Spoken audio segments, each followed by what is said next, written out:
Live at 5, it's offer review. We're going to talk about the state of the game and is it too late?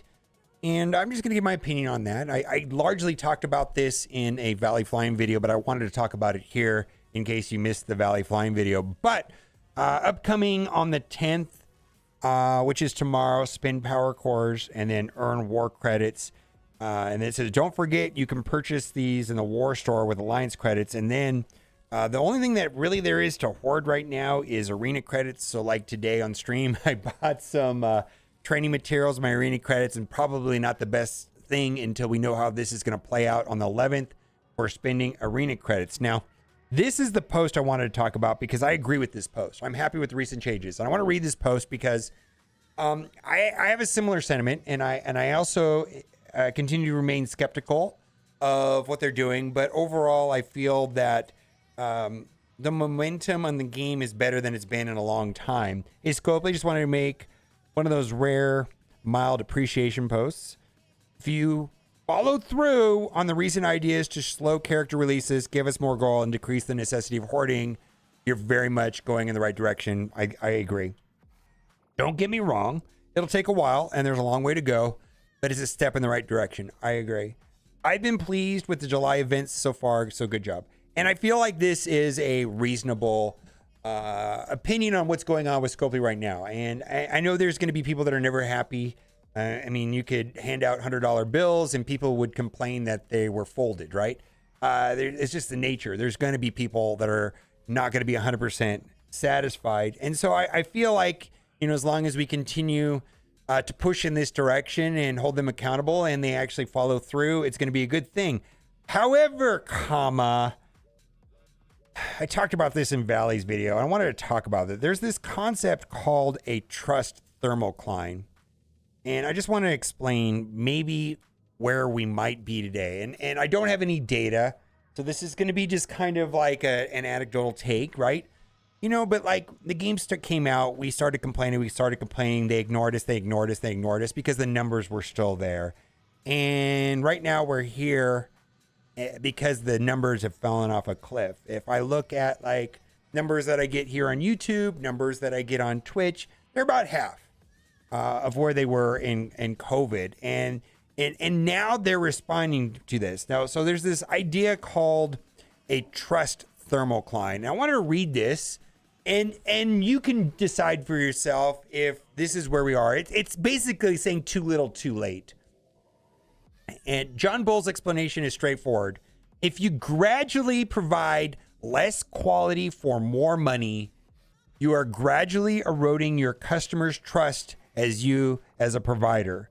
At some point, your customers will lose faith and bail, and it won't be because of one specific change.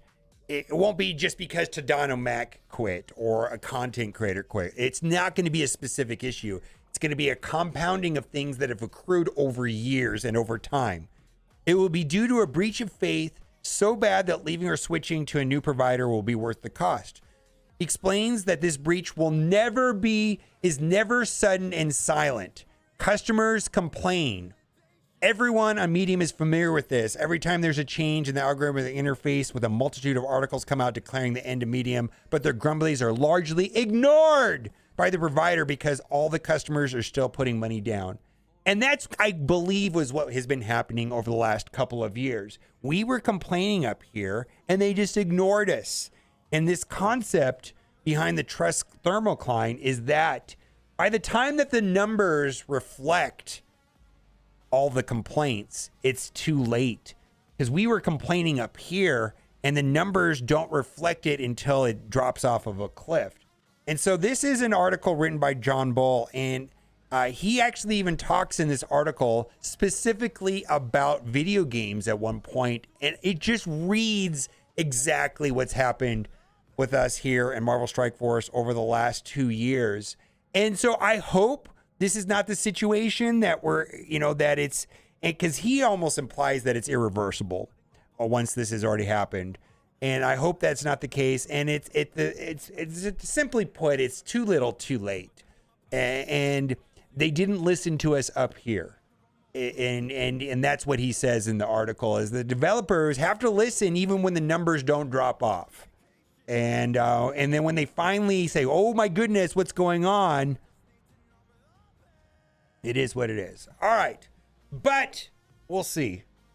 I'm going to remain cautiously optimistic in the player's voice movement. Maybe it'll move in the right direction. What do you think? 2 events currently running. What is the point of running 2 events? Last House Guardian and also an Alligator. I am recently returning. I remember these events giving character shards. They don't. Or orbs, pieces collect a feature character. They don't. That seems like they just give old shards. Am I missing something? Yeah, it's... So these events are kind of a nothing burger, in my opinion. Basically, they're rewarding players that are willing to buy a character or unlock a character early and take them up to gear tier 13 by giving them modest rewards. And if you are not participating in this event, I just want to say that the rewards are very mediocre and the drop rates on the gear tier 17 pieces are pretty bad. I want to say they're like 10%. I feel like I get very little gear tier 17s out of these pieces. And so I feel like that the purpose of these events is to push people to get the character early and upgrade the character, like their Loki character or whatever, to gear tier 17. But it doesn't really do much. I got to say, as someone that's participating in this event that did that, it's kind of a nothing burger. And I just want to assure you that if you're not getting these things, you're not missing out much. And that's kind of what this post is saying is like, am I missing something? I think it's just to trigger the people that aren't participating in it is kind of the point. Also, I took King to gear tier 18 and the power, we talked about this before, but I just want to double down on this idea that the power difference from, let's say, level 90 to 95 is significant. Like I've seen characters go from 240,000 to well over 300,000 just by going from level 90 to 95. And most of the stats come between 94 and 95. Then also going from gear tier 17 to gear tier 18. And you can see I did that today with Kang. Look at these numbers. The damage output is insane. This is a meaningful amount of hit points. And so at the very top end, taking characters to not only gear tier 18 and getting them level 95 is a significant power increase, unfortunately. I don't know if that's a good thing. I feel like it creates this lopsided situation. And here's the thing too, is I know a lot of people are saying like, yeah, I'm not going to get Super Scroll. I'm not going to get a Big Boy Apocalypse for like 9 years. And under the current system, that's probably true, but that's not how this game works. When these materials come out, like whether it's Blue ISO 5 or the pieces for Gear Tier 18, they're super scarce at first.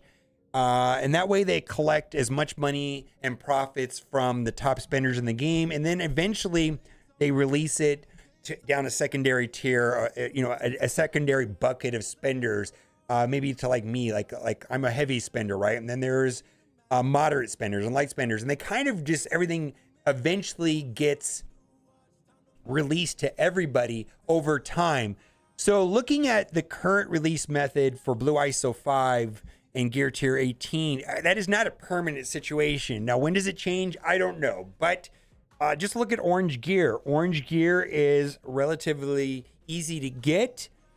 And, a year ago it wasn't. Things change. And this was an interesting post. And I like the response to the post because the response to the post gives a clear answer. Free to play a Baby Apocalypse, very far from Big Apocalypse. I get it. I'm nowhere near even starting to get DD6. I get it. All this because of the bottleneck of a year. Yes, it has been loosened, but not enough to give me to strive for. And so what I asked is what it left the game for me to do. And for me, the answer is raids. My goodness.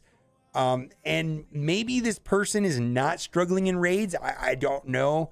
Maybe the alliance that they're in is not pushing the limits to what kind of raids they could be participating in. But for me, it is significant the amount of gold that I need to put into the incursion raids, specifically 1.6. Like characters that are at 90 don't cut it. They need to be at 95. And for me, I've been dumping most of my resources into the raid teams because it is very difficult. Incursion 1.6, if your alliance isn't currently working towards this, move on to one that is. all of your raid teams will need to be gear tier 17, blue ISO 4, level 95 if you want consistent wins. And this is true. Absolutely. So that's currently what I'm working on. I mean, I'm hoping to get my big apocalypse tomorrow, hopefully. And I'm going to continue working my raid teams. I've been doing a little bit every day.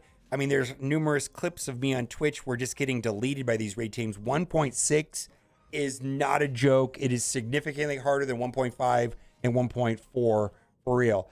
I was finally able to get AA's costume. And the reason why I'm bringing this post up right here is it's important to take the characters up in order.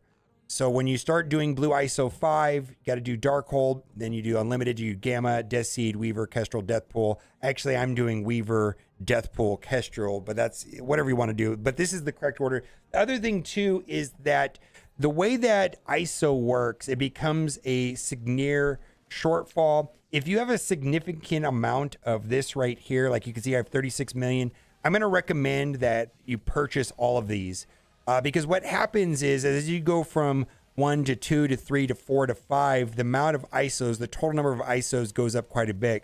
Like 1 ISO, 3 ISO, 9 ISO, 27 ISO, 81 ISO. So as you start putting blue ISO 5, which I understand a lot of people aren't, you're gonna have a significant shortfall. And my suggestion is if you have enough ions, I think it's smart to get ahead. I was kind of late to this party, and I'm scrambling to buy these every day, and I wish I would have started earlier. So believe me, this is a real bottleneck that completely blindsided until it was too late, and the bottleneck did not appear until I started equipping blue ISO 5 because of the sheer number of ISO required to go from 4 to 5 is significant. Lastly, just wanted to bring up an old infographic that was initially released back in the day, and I got to say that I absolutely do miss Casino's infographic. They were his infographics were insanely helpful, and he was a big help to the community. And this is one from probably 5 years ago, and this just took me down memory lane of looking at the characters. So this was like a whale character, and this was like a troll character. These weren't great, but right here, I just remember like the Black Widow, Captain America, Yondu, Quake, Meta, and then one of the other three. Do you remember this? Do you remember when that was like the best arena team back in the day? And there really was no team synergy. There was no forced teams. I mean, I think there was some mild synergy with hand, but that's about it. Everything was really plug and play, and there was a lot of agency, and there was a lot of theory crafting. And then lastly, as far as offers, I bought this just because of the currency shortage, and I've been using that currency to buy the uniques, the mini uniques, the teal mini uniques, and this will help me get her to the next star level. And so I did buy this. That way I could save the war currency for uniques. And then lastly, I just think this is funny. I went on Threads, and I don't have any opinion on Zuckerberg or Elon or the differences between Twitter and Threads. And I'm on both Twitter and Threads, Mobile Gamer 365. But Threads, what are they doing over there? Like, I feel like it's like this is probably the most whack feed I've ever seen. I went over to Threads, and my understanding is that the algorithm hasn't figured out who I am. But in my feed, it's from the verified account girls. It says, "What shampoo do you all use? I need a new one." Dude, Zuckerberg, use your reptilian alien AI to figure. I know you've stole all of my information for years on my phone. Why am I getting recommended? Use all that information you stole from me in the last 10 years on Facebook to not get this. I'm just saying, seems a little whack. Let me know what you think in the comment section. As always, thanks for watching. Keep on gaming. Bye for now.